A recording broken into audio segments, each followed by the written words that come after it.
സഹോദരൻ, ഒരൊറ്റ ആയത്ത് മാത്രം പോരാ ആ വിഷയത്തിൽ. സൂറത്തു സുമറിലെ 53-ാമത്തെ ആയത്ത് എത്ര സുന്ദരമാണ്.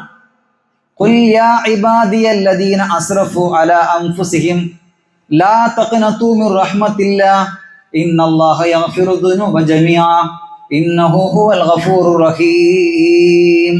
ഖുൽ, പ്രവാചകരെ പറഞ്ഞു കൊടുക്കുക, യാ ഇബാദിയല്ലദീന അസ്റഫു അലാ അൻഫുസിഹിം, സ്വന്തത്തോട് അക്രമം ചെയ്തു പോയിട്ടുള്ള എൻ്റെ ദാസന്മാരെ, അള്ളാഹു എന്തിനെയെങ്കിലും തന്നിലേക്ക് ചേർത്തിയിട്ടുണ്ട് എങ്കിൽ അതിൽ വല്ലാത്തൊരു പ്രത്യേകത ഉണ്ടാകുന്ന, ബാക്കിയുള്ള ഒട്ടകങ്ങളെ പോലെയല്ല. സ്വാലിഹ് നബിയുടെ ഒട്ടകത്തെക്കുറിച്ച് അള്ളാഹുവിൻ്റെ ഒട്ടകം എന്നാ പഠിച്ചോൻ പറഞ്ഞു. ബാക്കിയുള്ള പള്ളികളെ പോലെയല്ല. കഅബ നിലകൊള്ളുന്ന മസ്ജിദുൽ ഹറാമിനെ കുറിച്ച് അള്ളാഹുവിൻ്റെ പള്ളി എന്നാണ് അള്ളാഹു പറഞ്ഞത്. ബാക്കിയുള്ള അടിമകളെ പോലെയല്ല, അമ്പിയാക്കന്മാരെ അള്ളാഹുവിൻ്റെ അടിമകൾ എന്നാണ് അള്ളാഹു പറഞ്ഞത്.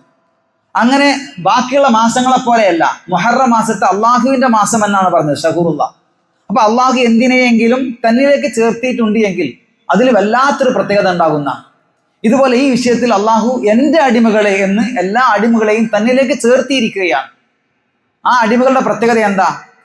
അല്ലദീന അസ്റഫു അലാ അൻഫുസിഹിം, തങ്ങളോട് ഒരുപാട് തെറ്റ് ചെയ്തിട്ടുണ്ട് അവർ, കുറച്ചൊന്നല്ല. അസ്റഫു എന്നാണ് എന്താ? അമിതമാകുക എന്നാണ്. ധാരാളം തെറ്റ് ചെയ്തിട്ടുണ്ട്. അവരോട് അള്ളാഹു പറയുകയാണ്, ലാ തഖ്നതു മിർ റഹ്മത്തില്ലാ, നിങ്ങൾ അള്ളാഹുവിൻ്റെ കാരുണ്യത്തെ തൊട്ട് നിരാശരാകരുത്. എന്നിട്ട് പറഞ്ഞു, ഇന്നല്ലാഹ യഗ്ഫിറു ദുനൂബ ജമീഅ, അള്ളാഹു എല്ലാ പാപങ്ങളും പൊറുക്കും.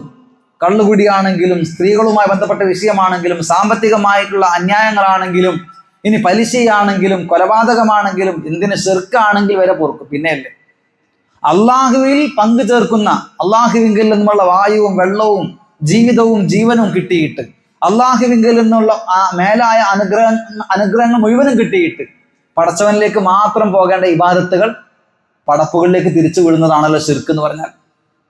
ആ ശിർക്ക് വരെ പടച്ചവൻ പൊറുക്കുമെങ്കിൽ, ഇന്നല്ലാഹ യഗ്ഫിറു ദുനൂബ ജമീഅ, തീർച്ചയായും അള്ളാഹു എല്ലാ പാപങ്ങളും പൊറുക്കുന്നവനാണ്.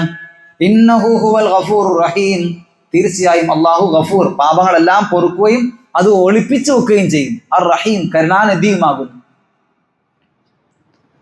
അപ്പൊ സഹോദരങ്ങൾ, നമ്മുടെ ജീവിതത്തിൽ ഇതുപോലെ ഒരുപാട് ആയത്തുകളും ഹദീസുകളും അടിക്കടി നമുക്ക് സൂചിപ്പിക്കുവാൻ സാധിക്കും. നമ്മൾ കിടക്കാൻ നേരത്ത് പറയല്ലോ, ബിസ്മിക റബ്ബി വലഅതു ജംബി അബിക റഫൗ. പിന്നെന്താ പറയാ? അള്ളാഹുവിന്റെ നാമത്തിലാണല്ലോ നമ്മൾ കിടക്കുന്നത്. എന്നിട്ട് നമ്മൾ ആ പ്രാർത്ഥനയിൽ പറയും, ഇൻ അംസക്ത നഫ്സി ഫഗ്ഫിർ ലഹാ വ ഇൻ അർസൽത ഇൻ അംസക്ത നഫ്സി ഫഗ്ഫിർ ലഹാ. അല്ലേ? എൻ്റെ റൂഹിനെ പിടിക്കുകയാണെങ്കിൽ അതിന് ഇനി പൊറത്തു കൊടുക്കണേ എന്നാണ്. എല്ലാ ദിവസവും കിടക്കുമ്പോൾ നമ്മൾ അള്ളാഹുവിനോട് പൊറുക്കലിനെ തേടിയിട്ടേ കിടക്കാൻ പറ്റുള്ളൂ. ഇൻ അംസക്ത നഫ്സി ഫഗ്ഫിർ ലഹാ, അള്ളാഹുവേ, ഈ കിടക്കുന്ന സമയത്തെങ്ങാനും എൻ്റെ റൂഹിനെ നീ പിടിക്കുകയാണെങ്കിൽ, നാളെ നേരം വെളുക്കുമ്പോൾ എനിക്ക് ജീവനില്ലെങ്കിൽ എന്നോട് പൊറുക്കണം പടച്ചവനെ എന്ന് പറഞ്ഞിട്ട് വേണം കിടക്കാൻ. അങ്ങനെ തൗബയുമായി ബന്ധപ്പെട്ടും ഇസ്തിഗ്ഫാറുമായി ബന്ധപ്പെട്ട് എത്ര പ്രാർത്ഥനകൾ നമുക്ക് കാണാൻ സാധിക്കും. സയ്യിദുൽ ഇസ്തിഗ്ഫാറൊക്കെ എല്ലാ ദിവസവും രാവിലെ ചെല്ലണമല്ലോ. അതിന്റെ അർത്ഥം ഒന്ന് മനസ്സറിഞ്ഞ് ചൊല്ലി വെക്കി. എന്താ പറയാ? അന അബ്ദുക, അല്ലെ? വാന അല അഹദിക വഅദിക മസ്തതഅതു, അല്ലെ? അബൂ ബിദംബി ഫഗ്ഫിർലി ഫഇന്നഹു ലാ യഗ്ഫിറു ദുനൂബ ഇല്ലാ അൻത. അതിന്റെ അർത്ഥം എത്രയാ സഹോദരങ്ങളെ? അല്ലാഹുമ്മ അൻത റബ്ബി, അല്ലാഹു നീയാണ് എൻ്റെ ഉടമ, നീയാണ് എൻ്റെ പടച്ചവൻ, രക്ഷിതാവ്. വാന അബ്ദുക വാന അല അഹദിക വഅദിക മസ്തതഅതു, ഞാൻ നിന്റെ കരാറിലാണ്, ഞാൻ നിന്നോട് ചെയ്തിട്ടുള്ള വാഗ്ദാനത്തിലാണ്, പരമാവധി എനിക്ക് പറ്റുന്നിടത്തോളം. അബൂലക ബിദംബി, എൻ്റെ പാപങ്ങളൊക്കെ ഞാൻ നിന്നോട് ഏറ്റു പറയുന്നുണ്ട്. അബൂലക ബിദംബി ഫഗ്ഫിർലി, എന്നോട് പൊറുക്കണം. ലാ യഗ്ഫിറു ദുനൂബ ഇല്ലാ അൻത, നീ അല്ലാതെ പാപങ്ങൾ പൊറുക്കാൻ വേറെ ആരുമില്ല. അതുകൊണ്ട് സഹോദരങ്ങളെ, പാപങ്ങൾ അള്ളാഹുവിനോട് മാത്രമേ ഏറ്റു പറയാൻ പാടുള്ളൂ. സാന്ദർഭികമായി സൂചിപ്പിക്കുകയാണ്, നമ്മുടെ മുമ്പിൽ അങ്ങനെയുള്ള വിശ്വാസക്കാരൊന്നും ഉണ്ടാവില്ല എന്നാണ് കരുതുന്നത്. ചില ആളുകൾ തെറ്റായ രീതിയിൽ അള്ളാഹുവിന് പുറമേയുള്ള സൃഷ്ടികളോട് പോലും പാപമോചനങ്ങൾ തേടുന്നവരുണ്ടാകാം. ചില മാലകളിലും മൗലിദുകളിലൊക്കെ സാധാരണക്കാർക്ക് ഇതിന്റെ അർത്ഥവും ആശയവും അറിയാത്തത് കൊണ്ട് അവരിങ്ങനെ എന്താ പറയാ പ്രത്യേകമായ അവസ്ഥയിൽ ഇങ്ങനെ പാടും. ഇർതകബ്തു അലൽ ഖതാ ഗൈറ ഹസിരിൻ വഅദത് ലക അശ്കു ഫീഹി യാ സയ്യിദി ഖൈറൻ നബി. കുറ്റമെന്ന വാഹനമില്ലറ്റമില്ല ഞാൻ കേറി, അങ്ങയോട് ന്യായം ഞാൻ സയ്യിദി ഖൈറൻ നബി. കുറ്റമെന്ന വാഹനത്തിൽ ഞാൻ കയറി, അറ്റമില്ലാതെ കയറി, പാപങ്ങൾ എമ്പാടും ചെയ്തു. അതുകൊണ്ട് അങ്ങയോട് അന്യായം ഞാൻ സയ്യിദി ഖൈറൻ നബി, ഏറ്റവും ഉത്തമരായിട്ടുള്ള പ്രവാചകരെ, ആ തെറ്റുകൾ പുറത്തു കിട്ടാൻ വേണ്ടി അങ്ങയോട് ഞാൻ എൻ്റെ അന്യായം പറയുന്നു. ഒരിക്കലും പറയാൻ പാടില്ല. സൂറത്ത് ആൽ ഇംറാനിൽ അള്ളാഹു പറയുന്നത് എന്താ? വമൻ യഗ്ഫിറു ദുനൂബ ഇല്ലല്ലാഹ്, അള്ളാഹു അല്ലാതെ മറ്റാരാണ് പാപങ്ങൾ പൊറുക്കുവാനുള്ളത്? അള്ളാഹുവിൻ്റെ മാത്രം പ്രത്യേകതയാണ് പാപങ്ങൾ പൊറുക്കുക എന്നുള്ളത്. ഗഫൂർ അള്ളാഹു ആണ്. ഗാഫിറു ദംബി വ ഖാബിലു തൗബ്, ഗാഫിറു ദംബി പാപങ്ങൾ പൊറുക്കുന്നവൻ, ഖാബിലു തൗബി തൗബ സ്വീകരിക്കുന്നവൻ, അതൊക്കെ അള്ളാഹു ആണ്. അൻത സത്താറുൽ മസാവി ഫി ദുനൂബിൽ മൂബിഖാത്തി എന്ന് ശേഖന്മാരെ വിളിച്ച് പ്രാർത്ഥിക്കുന്ന വരികൾ മാലകളിലൊക്കെ കാണാൻ സാധിക്കും, മൗലിദിലൊക്കെ. അൻത സത്താറുൽ മസാവി ഫി ദുനൂബിൽ മൂബിഖാത്തി, വലിയ വലിയ പാപങ്ങളൊക്കെ ഞങ്ങളിൽ നിന്നും മറച്ചു വെക്കുന്നവരെ. അസ്സലാമു അലൈക യാ മാഹി അദ്ദുനൂബി അസ്സലാമു അലൈക യാ ജാലി അൽ ഖുറൂബി.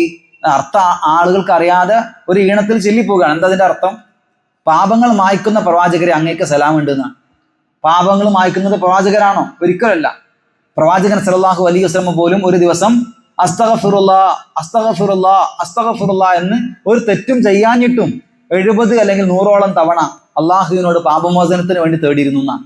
എന്നിട്ട് പിന്നെ നമ്മൾ ആ പ്രവാചകനോട് തന്നെ അസ്സലാമു അലൈക യാ മാഹി അദ്ദുനൂബി, പാപങ്ങളെല്ലാം മായ്ക്കുന്ന പ്രവാചകരെ അങ്ങേക്ക് സലാമുണ്ട് എന്ന് പറയാൻ പറ്റുമോ? ഒരിക്കലുമില്ല. അപ്പൊ പാപങ്ങൾ പൊറുക്കുന്നവൻ അള്ളാഹു മാത്രമാണ്. അത് മറ്റാരോടും ആകുവാൻ പാടുള്ളതല്ല. സഹോദരങ്ങളെ, നമ്മുടെ ആദ്യ ഭാഗത്ത് നമ്മൾ സൂചിപ്പിച്ചത് ഇനി നോക്കി നിൽക്കേണ്ടതില്ല, ആരെയും കാത്തു നിൽക്കേണ്ടതില്ല, നാളും നക്ഷത്രവും എണ്ണി നോക്കേണ്ടതില്ല. നമ്മൾ ചെയ്ത പാപങ്ങൾ, കഴിഞ്ഞ കാലത്ത് ഞാനും നിങ്ങളുമൊക്കെ നമ്മുടെ രഹസ്യ ജീവിതത്തിൽ ചെയ്ത പാപങ്ങൾ മനസ്സ് തുറന്ന് കണ്ണുനീർ കൊണ്ട് പാപങ്ങൾ കഴുകാൻ നമുക്ക് സാധിക്കണം. അതാണ് ആ വിഷയത്തിൽ പറയാൻ പറ്റുന്ന ഒരു വാക്ക്. നമ്മുടെ കണ്ണുനീർ കൊണ്ട് നമ്മൾ സോപ്പ് ഇട്ടിട്ട് നമ്മുടെ വസ്ത്രം കഴുകി കളയുന്നത് പോലെ, നമ്മുടെ പാത്രങ്ങൾ കഴുകി ശുദ്ധിയാക്കുന്നത് പോലെ, എന്നും രാവിലെ കുളിച്ച് ഫ്രഷ് ആകുന്നത് പോലെ നമ്മുടെ മനസ്സിനെ കഴുകിക്കളയണം. എന്തുകൊണ്ട് കഴുകിക്കളയണം? കണ്ണുനീർ കൊണ്ട് കഴുകിക്കളയണം. ലാ യലിജുൻ നാറ മൻ ബക്കാ മിൻ ഖശിയത്തില്ലാഹ്, അള്ളാഹുവിനോടുള്ള ഭയം കാരണത്താൽ കരയുന്ന മനുഷ്യൻ ഒരിക്കലും നരകത്തിൽ പ്രവേശിക്കുകയില്ല.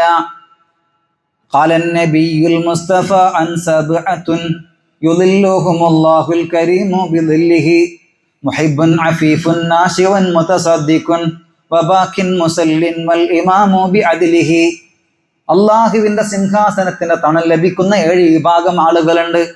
ദീനാറും ദിർഹമും ഉപകാരപ്പെടാത്ത ദിവസം, കുബേരത്വവും കുചേലത്വവും ഉപകാരപ്പെടാത്ത ദിവസം, സ്വത്തുക്കളും സന്താനങ്ങളും ഉപകാരപ്പെടാത്ത ദിവസം, അവരവരുടെ വിശ്വാസവും കർമ്മവും മാത്രം ഉപകാരപ്പെടുന്ന ദിവസം, അതേ അഖില ലോക സൃഷ്ടി മഹാസമ്മേളനത്തിന്റെ അന്ന്, നമ്മുടെ കണക്കെടുപ്പിന്റെ അന്ന്, കണക്കെടുപ്പാണ് നമ്മുടെ കർമ്മങ്ങളുടെ കണക്കെടുപ്പ്.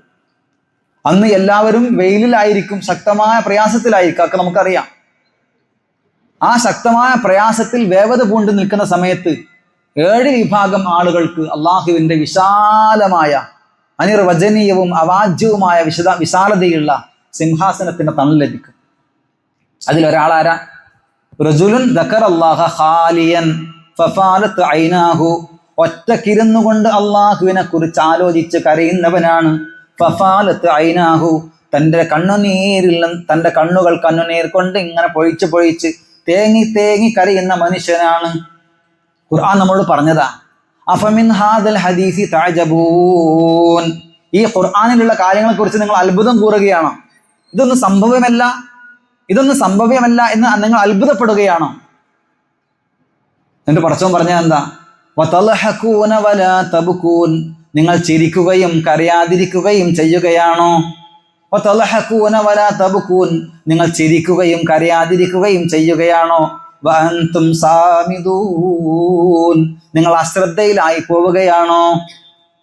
ഖുർആൻ മറ്റൊരിടത്ത് പറഞ്ഞു, ഫൽയൽഹഖൂ ഖലീല വൽയബ്കൂ കസീറ ജസാഅൻ ബിമാ കാനൂ യഅമലൂൻ. അവർ ധാരാളമായി കരഞ്ഞുകൊള്ളട്ടെ, വല്യബ്കൂ കസീറ, അവർ ധാരാളമായി കരഞ്ഞു കൊള്ളട്ടെ. വല്യൽഹഖൂ ഖലീല, കുറച്ച് ചിരിച്ചു കൊള്ളട്ടെ. ചിരിപ്പിക്കുന്ന കാര്യങ്ങളാണ്. റീൽസ്, ഷോർട്സ്, വീഡിയോ, എന്റർടൈൻമെന്റുകൾ, അല്ലെ നമ്മുടെ യാത്രകൾ. യാത്ര ചെയ്യേണ്ടെന്നൊന്നുമല്ല. ഇന്ന് മൊബൈലുള്ളത് എന്താ പ്രാങ്ക് വീഡിയോ എന്നോ എന്തൊക്കെ പറയും കുട്ടികൾ. വെറുതെ ചിരിപ്പിക്കുക, മനുഷ്യനെ കോമിക്കാക്കുകയും ഹ്യൂമറൈസ് ആയിട്ടുള്ള എന്താ പറയാ ഈ നർമ്മങ്ങൾ ഉണ്ടാക്കുന്ന രീതിയിലുള്ള വെറുതെ ചിരിക്കാൻ വേണ്ടി ചിരിക്കുക. പ്രവാചകൻ തമാശയൊക്കെ പറഞ്ഞിട്ടുണ്ട്, അതൊക്കെ അർത്ഥമുള്ള തമാശകളായിരുന്നു. വേറൊരു വിഷയമാണ്. ചിന്തിപ്പിക്കാൻ വേണ്ടി നമുക്ക് ചിരിപ്പിക്കാം, ചിരിപ്പിക്കാൻ വേണ്ടി ചിരിപ്പിക്കാൻ പറ്റും. ചിന്തിപ്പിക്കാൻ വേണ്ടി ചിരിപ്പിച്ചു കഴിഞ്ഞാൽ കുറച്ച് ചിന്ത ഉണ്ടാവും. വെറുതെ മനുഷ്യന്മാരെ ചിരിപ്പിക്കാൻ വേണ്ടി എന്തൊക്കെ വേണ്ടാത്ത വീഡിയോകളാണ്. എന്നിട്ട് നമ്മുടെ ആയുസ് ഇങ്ങനെ സ്ക്രോൾ ചെയ്ത് തോണ്ടി തോണ്ടി തോണ്ടി അത് നമ്മൾ എന്താ പറയുക, നമ്മുടെ ആയുസ് നഷ്ടപ്പെട്ടു പോവുകയാണ്. ആളുകൾ ആരെങ്കിലും ഇങ്ങനെ ചിരിക്കുന്നവരാണ് കൂടുതൽ. അതല്ല നമുക്ക് ഉണ്ടാക്കേണ്ടത്. നമ്മൾക്ക് അള്ളാഹു ചെയ്തു തന്ന അനുഗ്രഹങ്ങൾ എത്രയാ സഹോദരങ്ങളെ. ഒന്ന് നമ്മുടെ നാട്ടിൽ തന്നെ വീടില്ലാത്തവരുണ്ട്, അല്ലേ? ചികിത്സക്ക് പണമില്ലാത്തവരുണ്ട്. അതുപോലെ തന്നെ ഭക്ഷണം ലഭിക്കാത്തവരുണ്ട്, വസ്ത്രം ലഭിക്കാത്തവരുണ്ട്. നമ്മുടെ പുറം നാട്ടിലോ? ഇനി ഗൾഫിൽ ഇപ്പോഴത്തെ അവസ്ഥ എന്താ? സ്വസ്ഥമായിട്ടൊന്ന് ജോലിക്ക് പോകാൻ പറ്റുന്നുണ്ടോ? പശ്ചിമേഷ്യയിൽ, ഇറാനിലൊക്കെ എന്താ അവസ്ഥ? അവർ എന്നും കണ്ണ് തുറന്നാൽ കാണുന്നത് ബോംബാണ്. അവരുടെ മുന്നിൽ പൊട്ടിത്തെറിക്കുക. ഫലസ്തീനിലുള്ള സഹോദരങ്ങളുടെ ഒക്കെ വീഡിയോ നമ്മൾ കാണുന്നുണ്ട്. അവർക്ക് കയ്യും കാലുമില്ല. അങ്ങനെ എത്ര ദുരിതക്കയത്തിൽ ജീവിക്കുന്നവരാണ് ലോകത്തിന്റെ അഷ്ടദിക്കുകളിലുള്ളത്. നമുക്ക് എന്തിന്റെ കുറവുള്ളത്? നമുക്ക് ഒന്നിൻ്റെയും കുറവില്ല, ഒന്നിൻ്റെയും കുറവില്ല. ആ അനുഗ്രഹങ്ങൾ ആലോചിക്കുമ്പോൾ നമുക്ക് അറിയാതിരിക്കാൻ പറ്റൂ. അത് നമുക്ക് ഇല്ലാത്ത കാലത്തുനിന്ന് ജീവിച്ചു വരണം. ഒന്നും ഇല്ലാത്തൊരു കാലത്തെ കുറിച്ച് ആലോചിക്കണം. എന്നിട്ട് ഉണ്ടായി വരുമ്പോൾ അങ്ങനത്തെ ആൾക്കാർക്ക് കുറച്ചും കൂടി ആലോചിക്കും, പഠിച്ചവനെ എൻ്റെ മുമ്പുള്ള അവസ്ഥ എന്തായിരുന്നു, ഇപ്പൊ ഞാൻ എങ്ങനെയാണ്. നമ്മൾ എത്രമാത്രം അനുഗ്രഹീതരാണ്. നമ്മൾ ചെയ്യാത്ത തെറ്റെന്താ ഉള്ളത്? സംസാരിക്കുന്നതിലും നോട്ടത്തിലും നമ്മുടെ വാക്കിലും നമ്മുടെ ജീവിതത്തിൽ എന്തൊക്കെ തെറ്റ് ചെയ്തിട്ടുണ്ട്. ആ തെറ്റിനെ കുറിച്ച് ആലോചിക്കുമ്പോൾ നമുക്ക് കരയാതിരിക്കാൻ പറ്റൂ.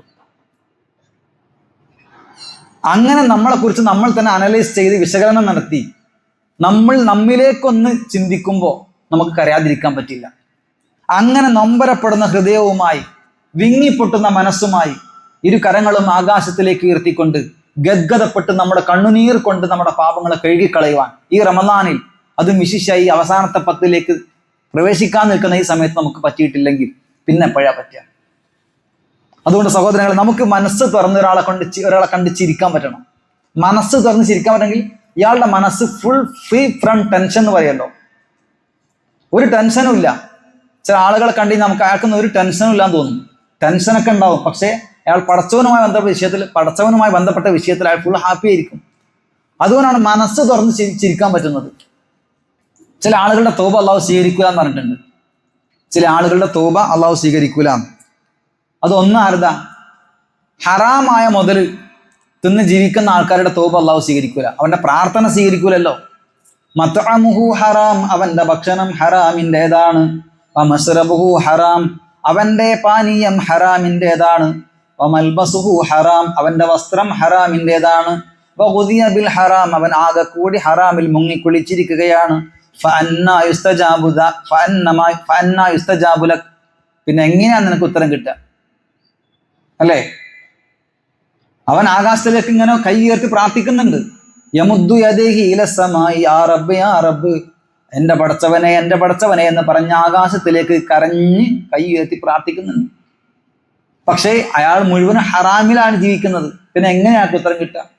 അപ്പൊ ഹറാമിന്റെ മുതലായിട്ട് ജീവിക്കുന്ന ആൾക്കാർക്ക് അള്ളാഹു അവരുടെ ദുആ സ്വീകരിക്കൂല. മറ്റൊന്ന് ശിർക്ക് ചെയ്യുന്ന ആൾക്കാർ എല്ലാ തിങ്കളാഴ്ചയും വ്യാഴാഴ്ചയും സ്വർഗത്തിന്റെ വാതിലുകൾ തുറക്കും. കർമ്മങ്ങൾ ആഴ്ചയിൽ ഒരിക്കൽ നമ്മുടെ കർമ്മങ്ങൾ അള്ളാഹുവിലേക്ക് ഉയരുന്നുണ്ട്. ആഴ്ചയിൽ അതെന്താണ്? ആഴ്ചയിൽ നമ്മുടെ കർമ്മങ്ങൾ ഉയരുന്നത് തിങ്കളാഴ്ചയും വ്യാഴാഴ്ചയുമാണ്. അതുപോലെ തന്നെ വർഷത്തിൽ ശഅബാൻ മാസത്തിൽ നമ്മുടെ കർമ്മങ്ങൾ ആകാശത്തിലേക്ക് ഉയരുന്നുണ്ട്. അപ്പൊ ഈ നിലക്ക് ആകാശത്തിലേക്ക് കർമ്മങ്ങൾ ഉയരുമ്പോൾ രണ്ടാളുകൾക്ക് അള്ളാഹു പുറത്തു കൊടുക്കൂല. അതിലൊന്ന് മുശ്രിക്കാണ്, അള്ളാഹുവിൽ പങ്കു ചേർത്ത മനുഷ്യനാണ്.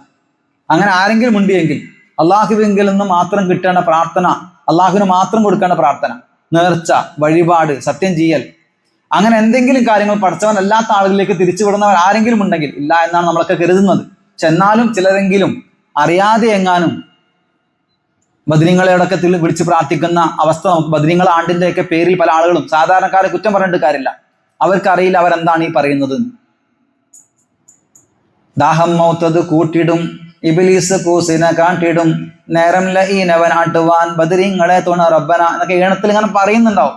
പക്ഷെ അള്ളാഹുവിനോട് പറയേണ്ട കാര്യങ്ങൾ ബദരീങ്ങളോടാണല്ലോ ഈ പറയണത് എന്നുള്ള ധാരണ ഉണ്ടാവില്ല. അപ്പൊ അങ്ങനെ ശിർക്കൻ വിശ്വാസവുമായി ജീവിക്കുന്നവരുണ്ട് എങ്കിൽ അവരുടെ പാപം അള്ളാഹു പൊറുക്കൂല. മറ്റൊന്ന്, മനസ്സിൽ ഷഹനാവ് വെച്ച് പുലർത്തുന്ന ആളുകൾ. രണ്ടാൾക്കാർ തമ്മിൽ പിണക്കത്തിലാണ്. ആ പിണക്കം തീർക്കുന്നത് വരെ അവന്റെ വിഷയം പെൻഡിങ്ങിൽ വെക്കാൻ വേണ്ടി പറയുന്ന, അവന്റെ കർമ്മങ്ങൾ ഉയരൂല പടച്ചവനിലേക്ക്. അള്ളാഹു അവന്റെ പാപങ്ങൾ പൊറുക്കൂല. ആ രണ്ടാളുകളുടെ ഇടയിലുള്ള പ്രശ്നം സോൾവ് ചെയ്യുന്നത് വരെ പെൻഡിങ്ങിൽ വെക്കാൻ വേണ്ടി പറയും. ചില ആൾക്കാരുടെ റിസൾട്ട് വിത്ത് ഹെൽഡ് ആക്കുമല്ലോ, ചില ആൾക്കാരുടെ റിസൾട്ട് തടഞ്ഞു വെക്കും. എന്തെങ്കിലും ഫീസ് അടക്കാൻ ബാക്കി ഉണ്ടാവും, അല്ലെങ്കിൽ വേറെ എന്തെങ്കിലും കേസിൽ ഡിസിപ്ലിനുമായി ബന്ധപ്പെട്ട വിഷയങ്ങളുണ്ടാവും. അതിലൊരു പ്രശ്നം പരിഹരിക്കുന്നത് വരെ അയാളുടെ റിസൾട്ട് ചിലപ്പോൾ വിത്ത് ഹെൽഡ് തടഞ്ഞു വെക്കും.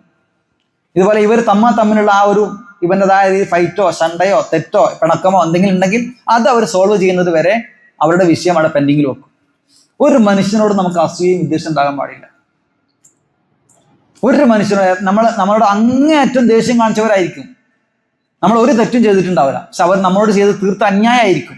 പക്ഷെ എന്നാലും എന്ത് ചെയ്യരുത്, നമ്മൾ ആരോടും പിണക്കം, അസൂയ, കുനിഷ്ട്, കുശുമ്പ്, വിദ്വേഷം, ദേഷ്യം, വാശി, ഈർഷ്യത, അഹങ്കാരം ഇതൊന്നും ഉണ്ടാകാൻ പാടില്ല. ഇതൊക്കെ മനസ്സിന്റെ ആമാലുൽ ഖുലൂബുകളാണ്, മനസ്സിന്റെ പ്രവർത്തനങ്ങളാണ്. ആ സൂറത്ത് യൂസുഫ് എടുത്ത് വായിച്ചു നോക്കൂ സഹോദരങ്ങളെ. അതിൻ്റെ ആ ഒരു ക്ലൈമാക്സ്, ആ കഥയുടെ എക്സ്റ്റർണൽ കസസ് എന്ന് പറഞ്ഞാൽ ബെസ്റ്റ് സ്റ്റോറി എന്ന് ഖുർആൻ പറഞ്ഞ ആ കഥ, ആ കഥയുടെ ഒരു ക്ലൈമാക്സ് എങ്ങനെയാണ്? ആ ജ്യേഷ്ഠന്മാരെല്ലാവരും കൂടി ധാന്യത്തിന് വേണ്ടി വരികയാണ്. ആരുടെ മുന്നിലേക്കാണ് വരുന്നത്? തന്നെ കിണറ്റിൽ ഉപേക്ഷിച്ച ചെറിയ കുട്ടിയായിരിക്കെ സുന്ദരനും സുമുഖനും സുശീലനുമായ ആ നിഷ്കാമകർമ്മിയായ ആ പൊന്നു അനിയനെ കിണറ്റിലിട്ട് ഉപേക്ഷിച്ചു പോയ ആൾക്കാർ കുറെ കാലങ്ങൾക്ക് ശേഷം ആ അനുജന്റെ അടുത്തേക്ക് വരികയാണ്. അവർക്കറിയില്ല ഇത് അനിയനാണ്. ഭക്ഷണത്തിന് വേണ്ടി ഫലസ്തീനിൽ നിന്ന്, കനാൻ പ്രദേശത്ത് നിന്ന് മിസ്രി ദേശത്തേക്ക്, ഈജിപ്തിലേക്ക് അവർ വരികയാണ്.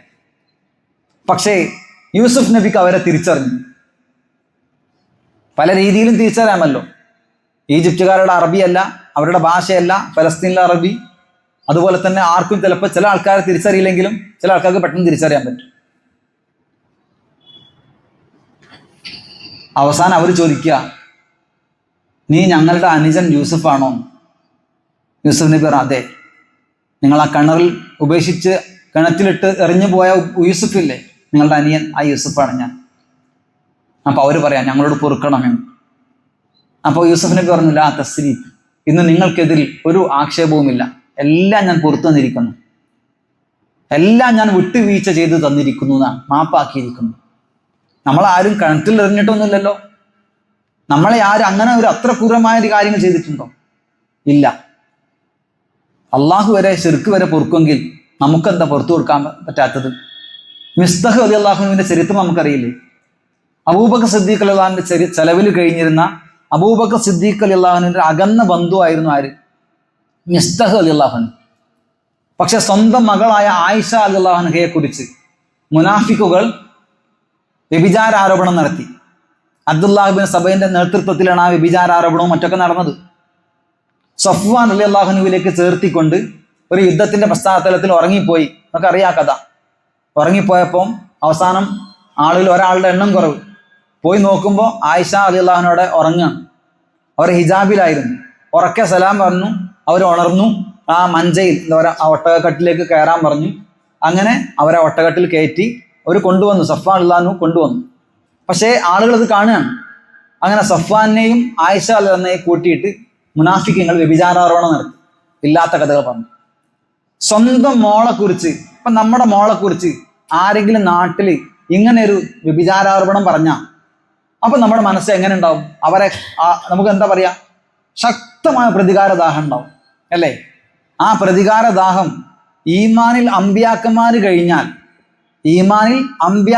കഴിഞ്ഞാൽ പിന്നെ ഏറ്റവും വലിയ ഈമാനുള്ള അബൂബക്കർ സിദ്ദീഖ് റളിയല്ലാഹുവിന്റെ ഈമാൻ, അതൊരു തട്ടിലും ലോകത്തുള്ള ബാക്കിയുള്ള ആളുകളുടെ ഒക്കെ ഈമാൻ വേറെ തട്ടിലും വെച്ചാൽ അബൂബക്കർ റളിയല്ലാഹുവിന്റെ ഈമാനാണ് തൂങ്ങുക എന്നാണ് റസൂൽ പറഞ്ഞത്. അബൂബക്കർ സിദ്ദീഖ് റളിയല്ലാഹു വേറെ വിഷയമാണ്. ആ അബൂബക്കർ സിദ്ദീഖ് റളിയല്ലാഹു സ്വന്തം മോളെ കുറിച്ച് ഇങ്ങനൊരു ദുരാരോപണം പറഞ്ഞപ്പോൾ, അത് സ്വന്തം ചെലവിൽ കഴിയുന്ന തൻ്റെ കുടുംബത്തിൽപ്പെട്ട മിസ്തഖ് റളിയല്ലാഹു അൻഹു തന്നെ അങ്ങനെ പറഞ്ഞപ്പോൾ വല്ലാത്ത വിഷമം തോന്നി. ഇനി ഞാൻ അവന് ചെലവിന് കൊടുക്കൂല. ഉടനെ ആയത്തിറങ്ങിയ സൂറത്തുൻ നൂറിന്റെ തുടക്കത്തിൽ തന്നെ കാണാം അല്ലേ,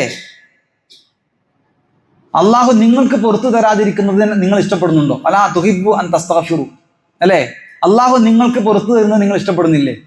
അള്ളാഹു നിങ്ങൾക്ക് മാപ്പ് തരുന്നത് നിങ്ങൾക്ക് ഇഷ്ടപ്പെടുന്നില്ലേ? അങ്ങനെ നിങ്ങൾ ഇഷ്ടപ്പെടുന്നുണ്ട് എങ്കിൽ നിങ്ങൾ ബാക്കിയുള്ള ആൾക്കാർക്ക് മാപ്പ് കൊടുക്കണമെന്നാണ്. അള്ളാഹു നമുക്ക് പുറത്തു തരണമെന്ന് നമ്മൾ ആഗ്രഹിക്കുന്നുണ്ട്, പക്ഷെ നമ്മൾ മറ്റുള്ളവർക്ക് പുറത്തു കൊടുക്കാൻ നമ്മൾ ആഗ്രഹിക്കുന്നില്ലെങ്കിൽ ഈ കൈക്കോട്ടിന്റെ രൂപത്തിലാകാൻ പാടില്ല. കൈക്കോട്ട് ഇങ്ങോട്ട് മാത്രമേ വലിക്കുള്ളൂ, അങ്ങോട്ട് കൊടുക്കൂല. നമുക്കെല്ലാവരും വിട്ടുവീഴ്ച, നമ്മളോടെല്ലാവരും വിട്ടുവീഴ്ച ചെയ്യണം, നമ്മളോടെല്ലാവരും മാപ്പ് കാണിക്കണം എന്നൊക്കെ നമ്മൾ ആഗ്രഹിക്കുക. നമ്മൾ മറ്റുള്ളവരോടുള്ള വെറുപ്പും അസൂയയും പകയും വിദ്വേഷവും കുനിഷ്ടും കുന്നായ്മയും കുശുമ്പും വാശിയും ദേഷ്യവും ഈർഷ്യതയൊക്കെ മനസ്സിൽ കൊണ്ടു നടക്കുക.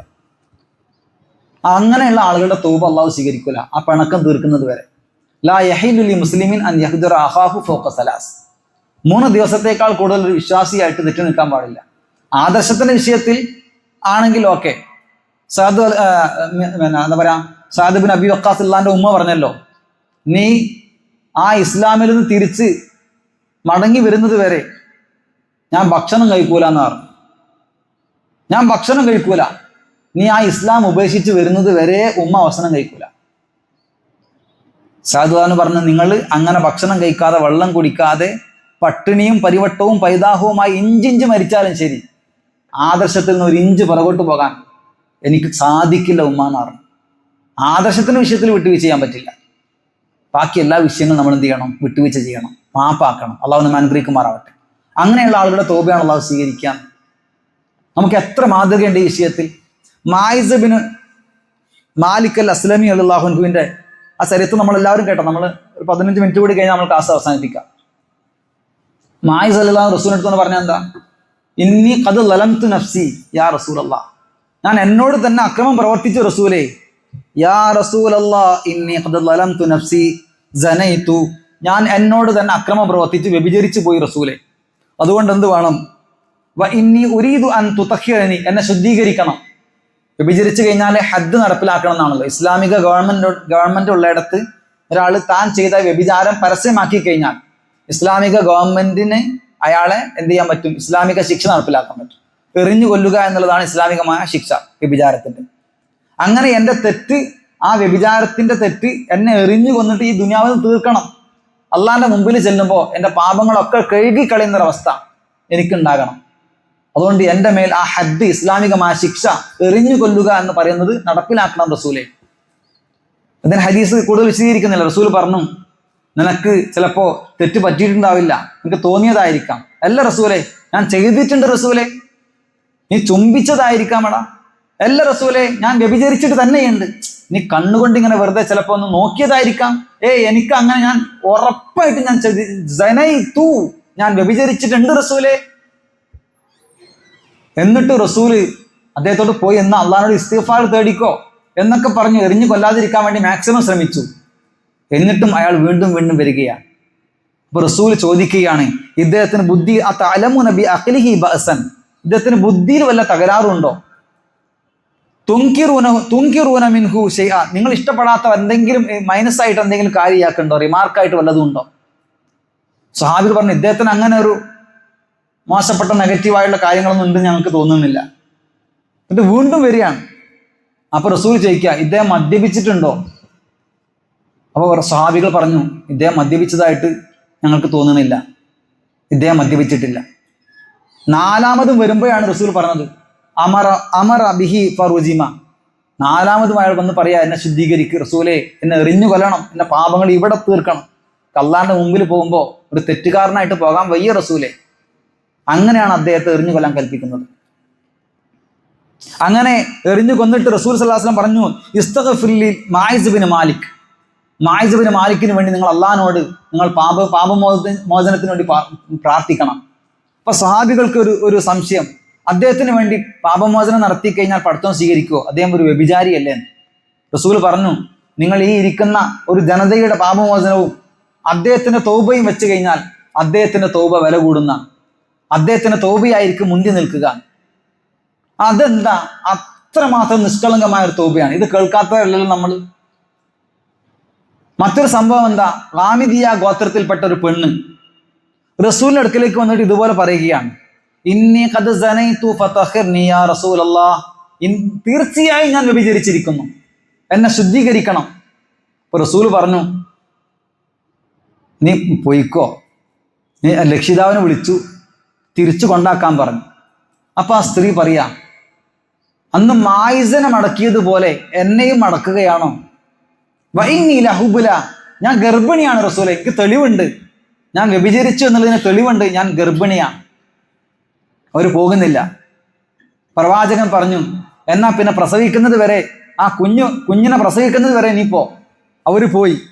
എന്നിട്ട് അവർ റസൂൽ അടുക്കലേക്ക് പ്രസവിച്ചതിന് ശേഷം വന്നു, ഹാദാ ഖദ് വലത്തുഹു, ഞാൻ പ്രസവിച്ചു റസൂലേ, ത്വഹിർനി യാ റസൂലല്ലാഹ്, അള്ളാഹുവിന്റെ ദൂതരെ എന്നെ ശുദ്ധീകരിക്കണം, എന്നെ എറിഞ്ഞു കൊല്ലണം, ഞാൻ വ്യഭിചരിച്ചു പോയി റസൂലെ, ഞാൻ പ്രസവിച്ചു, കുഞ്ഞിനായിട്ട് വന്നിരിക്കുക. അപ്പൊ റസൂൽ പറഞ്ഞു, ആ കുഞ്ഞിനെ മുലകൂടി പ്രായം കഴിഞ്ഞിട്ടില്ലല്ലോ, 2 വർഷം മുലകൂടി പ്രായമാണല്ലോ, ആ കുട്ടിക്ക് പാല് കൊടുക്കൂ. അങ്ങനെ ആ കുട്ടിക്ക് പാല് കൊടുക്കാൻ വേണ്ടി കൊണ്ടുപോയി.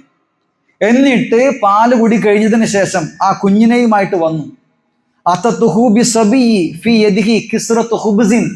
കയ്യിൽ ഒരു റൊട്ടിക്കഷ്ണവുമായിട്ടാണ് വന്നത്. എന്തിനാ? ഈ കുട്ടി മുലകുടി പ്രായം കഴിഞ്ഞിട്ടുണ്ട്, ഭക്ഷണം കഴിക്കാൻ തുടങ്ങിയിട്ടുണ്ട് എന്ന് റസൂലുള്ളാഹിനെ കാണിക്കാനും ബോധ്യപ്പെടുത്താനും വേണ്ടി കയ്യിൽ ഒരു റൊട്ടിക്കഷ്ണവുമായിട്ട് ആ കുഞ്ഞിനെയുമായി വന്നു. എന്നിട്ട് മാത്രമാണ് പ്രവാചകൻ സ്വല്ലല്ലാഹു അലൈഹി വസല്ലം ഈ സ്ത്രീ ഒരിക്കലും പോകാത്തത് കൊണ്ട് മാത്രമാണ് എറിഞ്ഞു കൊല്ലുന്നത്. അപ്പൊ എറിഞ്ഞു കൊന്ന സമയത്ത് അവരുടെ ഒരു രക്തത്തിന്റെ ഒരു തുള്ളി ഖാലിദ് ബിൻ വലീദ് റളിയല്ലാഹു അൻഹുവിന്റെ മുഖത്തേക്ക് തെറിച്ചു. അപ്പൊ അവർ ഒരു രക്തത്തിലൊരു അറപ്പ് കാണിച്ചു. പ്രവാചകൻ സല്ലല്ലാഹു അലൈഹി വസല്ലം പറഞ്ഞു, ഈ മദീനക്കാരുടെ ഈ ഒരു തൗബയും അവർ നടത്തിയ തൗബയും ഒരു തുലാസിൽ വെച്ചാൽ ഈ സ്ത്രീയുടെ തൗബ കനം തൂങ്ങും. അത്രമാത്രം ഉന്നതമായ തൗബയുടെ ഉടമയാണ് അവർ ഇപ്പോൾ. നിങ്ങൾ അവർക്ക് വേണ്ടി മയ്യത്ത് നമസ്കരിക്കണം, അവർക്ക് വേണ്ടി പ്രാർത്ഥിക്കണമെന്ന് പറഞ്ഞു ഖാലിദ് ബിൻ വലീദിനോട് വിയോജിപ്പ് പ്രവാചകൻ രേഖപ്പെടുത്തുകയുണ്ടായി. ഇതൊക്കെ തൗബയുടെ ഉന്നതമായ മാതൃകകളാണ്. 100 ആളെ കൊന്ന ചരിത്രം നമുക്കൊക്കെ അറിയാം. 99 ആളെ കൊന്നിട്ട് ഒരാൾക്ക് തൗബ ചെയ്യണമെന്ന് മനസ്സുണ്ടെങ്കിൽ എന്തായിരിക്കും അയാളുടെ മനസ്സിന്റെ അവസ്ഥ? അള്ളാഹുവിൽ പ്രതീക്ഷയുള്ള ആളായിരിക്കും. ഇപ്പൊ അഫാൻ എന്ന് പറയുന്ന ഒരു ചെറുപ്പക്കാരൻ തിരുവനന്തപുരത്തെ വെഞ്ഞാറമൂട്ടിൽ കൊന്ന ആ കൂട്ടക്കൊല നമ്മളൊക്കെ വായിച്ചവരും അതിന്റെ ദൃശ്യങ്ങളൊക്കെ കണ്ടവരുമാണ്.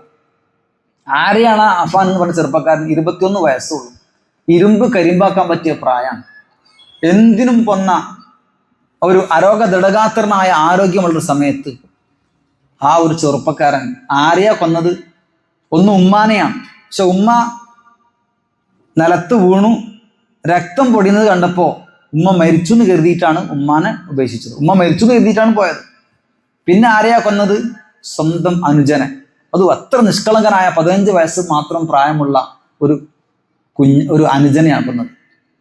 പിന്നെ അവന്റെ മൂത്താപ്പാനെ, അവന്റെ മൂത്തമ്മാനെ, അവൻ കല്യാണം കഴിക്കണമെന്ന് ആഗ്രഹിച്ചിരുന്നൊരു കുട്ടിയെ 5-6 ആൾക്കാരെ കൊന്നു. പക്ഷെ ഒരു ഉമ്മ മാത്രം രക്ഷപ്പെട്ടു, ബാക്കി 5 ആൾക്കാരെ കൊന്നു. എങ്ങനെയാ ക്രൂരമായിട്ടാണ് കൊന്നത്? അവന് ജയിലിൽ ഭക്ഷണം കഴിക്കുന്നില്ല, ഒന്നിനും ഒരു താല്പര്യം കാണിക്കുന്നില്ല. അപ്പോ സൈക്രാട്ടിസ്റ്റ് പറഞ്ഞു, മാനസികാരോഗ്യ വിദഗ്ധൻ, ഇവന്റെ ഉപ്പാനെ ഒന്ന് കാണിക്കണം, അവന്റെ മനസ്സ് കുറച്ചൊക്കെ ഇങ്ങനെ ശരിയാക്കി വരണം. ജീവിക്കാൻ പറ്റാത്തൊരു വല്ലാത്തൊരു മാനസിക അവസ്ഥയിൽ അവൻ ആത്മഹത്യ ചെയ്തു. പക്ഷേ ആരോ ഒരു ശബ്ദം കേട്ട് പെട്ടെന്ന് ഓടി വന്നു, ആ ഒരു അവസാനത്തെ മൊമെന്റിൽ രക്ഷപ്പെടുത്തി. ഒരുപാട് ദിവസം ICUലായിരുന്നല്ലോ, നിങ്ങളൊക്കെ കണ്ടു. അങ്ങനെ ജീവിതത്തിലേക്ക് വീണ്ടും തിരിച്ചു വന്നു. പക്ഷേ ആ ചെറുപ്പക്കാരൻ ഒന്നിനോടും ഒരു താല്പര്യവും കാണിക്കുന്നില്ല. അങ്ങനെ ഉപ്പാനെ കണ്ട് വിസിറ്റ് ചെയ്യിപ്പിച്ച് ഇവനെ പതുക്കെ ജീവിതത്തിലേക്ക് തിരിച്ചു കൊണ്ടുവരാൻ വേണ്ടി സൈക്കാട്രിസ്റ്റിന്റെ നിർദ്ദേശപ്രകാരം ഉപ്പാനെ ജയിലിലേക്ക് വിളിക്കുകയാണ് ജയിൽ സൂപ്രണ്ട്. ഉപ്പാനെ ജയിലിലേക്ക് വിളിപ്പിച്ചപ്പോ ആ അഫാൻ എന്ന് പറയുന്ന ചെറുപ്പക്കാരൻ 3 വാക്കുകളെ പറയുന്നുള്ളൂ നാം.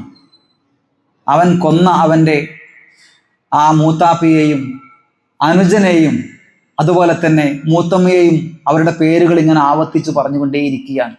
നെടും ഖേദം കൊണ്ട്, മറ്റൊന്നിനോടും താല്പര്യമില്ലാതെ, ഖേദത്തിന്റെ മൂർധന്യാവസ്ഥയിൽ ഒരു ഭ്രാന്തമായ ഒരു അവസ്ഥയിലേക്ക് ആ ചെറുപ്പക്കാരൻ എത്തിയിരിക്കുന്നു. ഇങ്ങനെയുള്ള ഒരു ഖേദത്തിൽ നിന്നുകൊണ്ടുള്ളതാണ് തൗബ എന്ന് പറഞ്ഞാൽ. മറ്റൊന്നും പറയാനാകാതെ താൻ കൊന്ന 3 പേരുടെ പേരുകൾ ഇങ്ങനെ അത് മാത്രം ആവർത്തിച്ച് പറയുന്ന വല്ലാത്തൊരു വിഷമത്തിന്റെ അവസ്ഥ ഒരു ഇന്റർവ്യൂവിൽ ആ ഉപ്പ നമ്മോട് പറയുന്നുണ്ട്. ചിലപ്പോൾ അള്ളാഹു പുറത്തു കൊടുക്കട്ടെ. കാരണം എന്താ? പലിശയുടെ ഭാരം കാരണം കൊണ്ടാണ്, അവരോടുള്ള വെറുപ്പ് കൊണ്ടല്ല. ഞാനും അടക്കം മരിക്കുകയാണ്, അതിനു മാത്രം ബ്ലേഡ് എന്ന് പറഞ്ഞാൽ പലിശക്ക് പൈസ എടുത്തിട്ടുള്ള ആ ആളുകൾ അവരെ പീഡിപ്പിച്ചിരുന്നു. കോടിക്കണക്കിന് രൂപയുടെ പലിശ ഉണ്ട്, വായ്പ എടുത്തിട്ടുണ്ട്. ആ ഒരു കൊന്ന ദിവസം പോലും തൻ്റെ വല്യമ്മാൻ്റെ പേരാ പറഞ്ഞു, തൻ്റെ വല്യമ്മയുടെ കഴുത്തിലുള്ള ആ ഒരു ആഭരണം വിറ്റിട്ട് 1.5 ലക്ഷം 2 ലക്ഷം അന്ന് പോയിട്ട് വിറ്റ് കടം തീർത്തിട്ടുണ്ട്.